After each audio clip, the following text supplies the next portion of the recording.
Well, hello. I've been looking at the early employment of Barack Obama in Chicago. By his own admission, he simply answered a newspaper ad for a community organizer.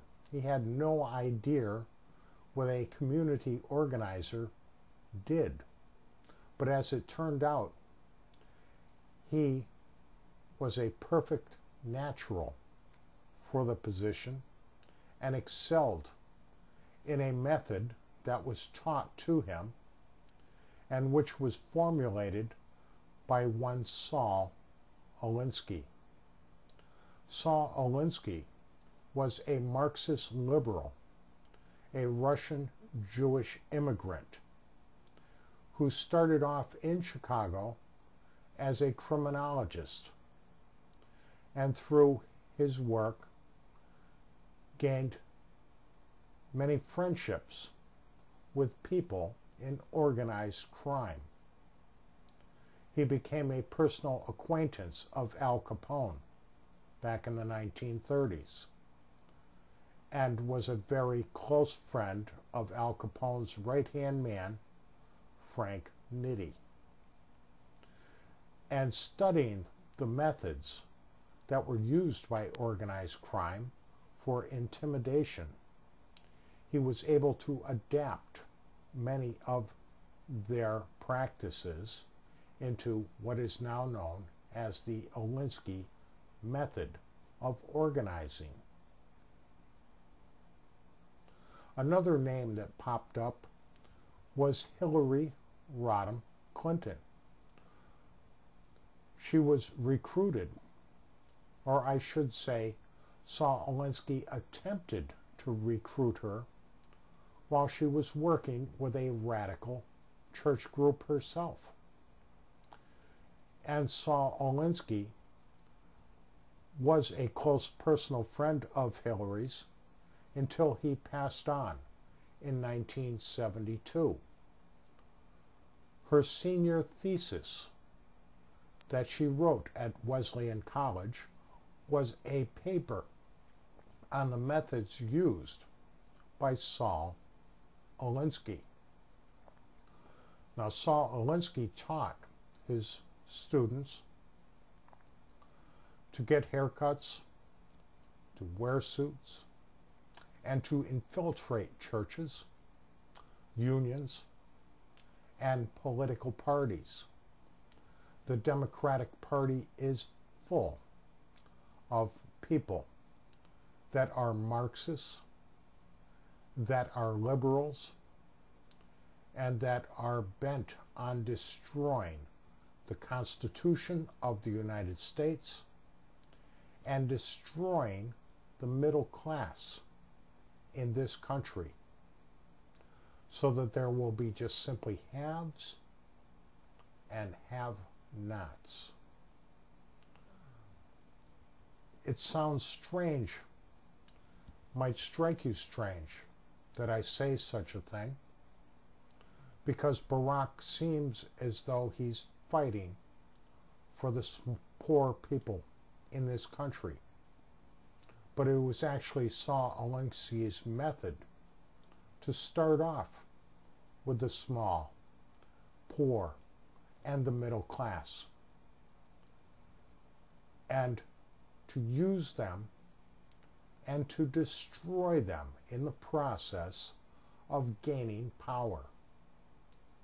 Saul Alinsky bragged at one time that he could take a millionaire on Friday, get him to finance a revolution on Saturday, for which he would gain a huge profit on Sunday, knowing full well that he would probably be executed on Monday.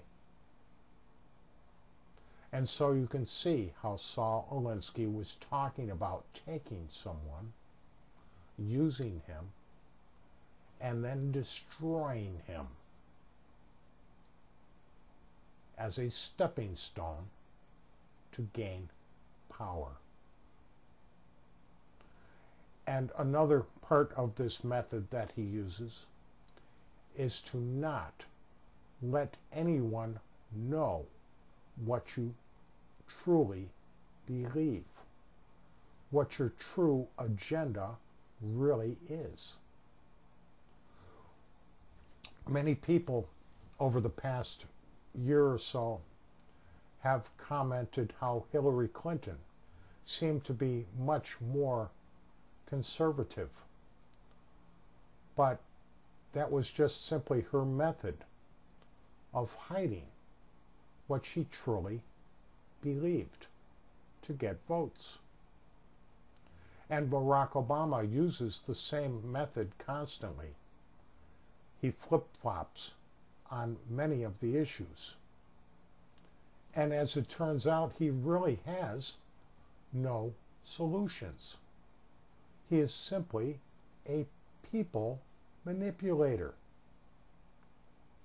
And so one day he will tell you that Iran is not a threat, and the very next day say that he has maintained for years that they are a serious threat.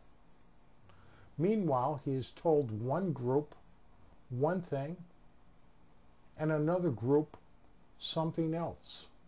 And so you have two opposing groups that both support him. And in the end, neither group really knows what Obama truly believes. Yet they still both support him. Do you see?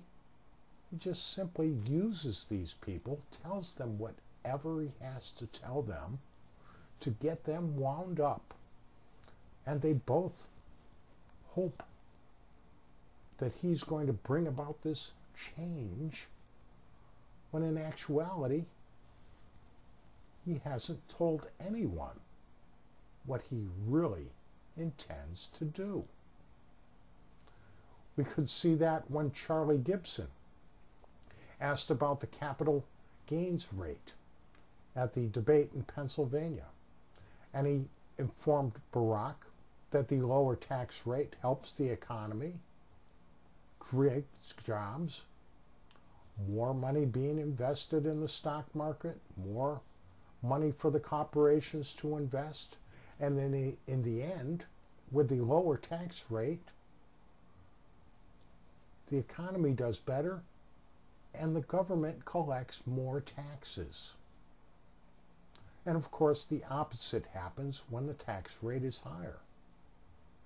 And so he asked Barack, you recall, what he would do, and Barack said he would raise the rate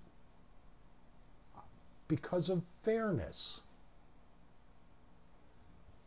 And people cheered because they're thinking that this is only going to affect rich people, when in fact it affects everyone. The 15% rate is just as fair as the 30% rate. There's no difference in fairness between the two rates. All people get hit with this tax, no matter what the rate is, if they have a capital gain. So you see, he really didn't have the right answer to the question, but people sided with him because they thought that he was speaking out against the rich, and what he said was actually going to hurt everyone. And it matters not to him as long as he gets elected, just as Reverend Wright said. It is humorous, though, that sometimes you can see how his body language does not match up with what he is saying. You recall when he was first asked if he had ever heard the remarks by Reverend Wright. And he said, "No, I have not." Thanks for listening.